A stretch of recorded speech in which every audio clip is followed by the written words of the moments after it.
We're in probably about week 4 of lockdown, and the Co-op decided, Mid-Counties Co-op decided that we should try and help you guys to get through this lockdown by the use of our lovely food at the Co-op. So today what I'm going to show is how to make a flapjack using some of your storeroom ingredients that you might have had there for maybe a few weeks, and now you're thinking, well, okay, now we need to try something different. So we're going to do a fruit flapjack, and we're going to use oats, which is from Pim Hill in Shropshire. We're going to use some fruits, which is dried fruit, very rich in zinc. So we've got the jumbo black raisins from the Oxford Food Company. We've got apricots. We've got sunflower seeds. We've got a lovely butter there, which is Nether End butter from Gloucestershire. I think that's about it. So we're going to use all those today and make a lovely fruit flapjack using local ingredients where we can, and things that you might find in your store cupboard that, as I said, may have been left there for a little while and you're thinking now's the time to get on and use them. Okay, so the main ingredients are the oats.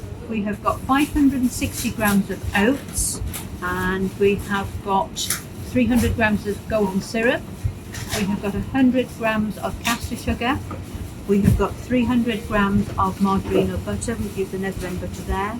We've got probably about a good handful of pumpkin seeds there, and of the sultanas, mixed fruit, apricots, and a little handful of something extra that we found in the store cupboard, which is a big handful of seeds and dried fruit. So what I've got here is approximately an 8 by 10 cooking tin. I've cut a small piece of greaseproof paper that will go at the base. That helps when you turn it out when it comes out of the oven.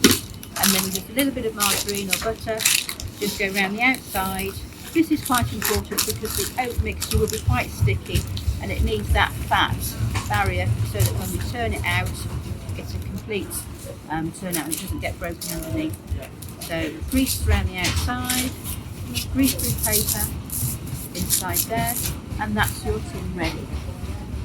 Okay, so now we have a lovely deep saucepan, and we're going to pop in the butter or margarine, and we're going to melt that over a medium heat for about 5 minutes so that it melts. So now we're semi-melted, and when that last bit of butter slowly melts, we're going to add the syrup. Okay, lovely golden syrup, nice and sticky.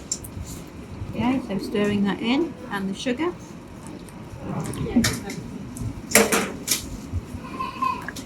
just let that dissolve over a very gentle heat to dissolve the sugar and to soften the syrup.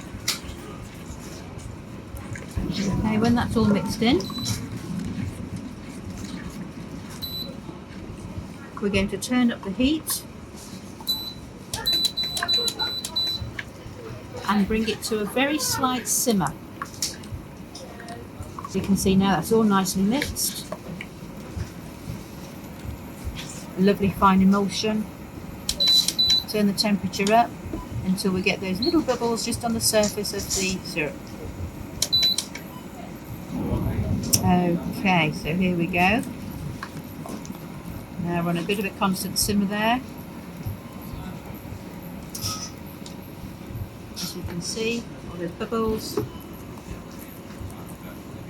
And now we're going to pour in all the oats. Turn off the heat, and you will find that the oats start to absorb the syrup. Okay, so we're adding the sunflower seeds, the apricots, chopped nicely, fine, and the dried fruit, and the mixed nuts and fruit, which were the extra. Okay, so now we're stirring it all through.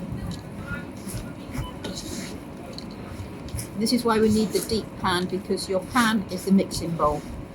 So the pan needs to be big enough to take all the oats, all the fruit.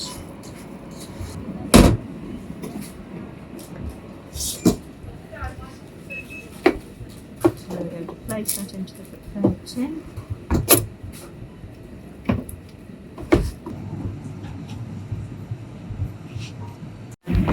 Minutes later, have the fruit flapjack.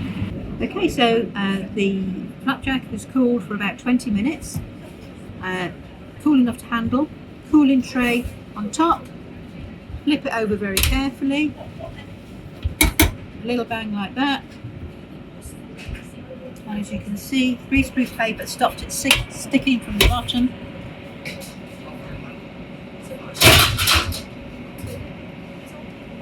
And then if you're lucky enough to have 2 cooling trays, flip it back over, and there you have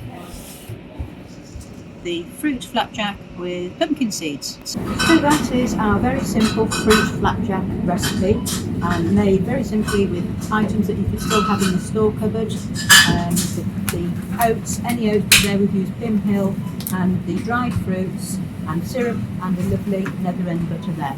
Thank you very much.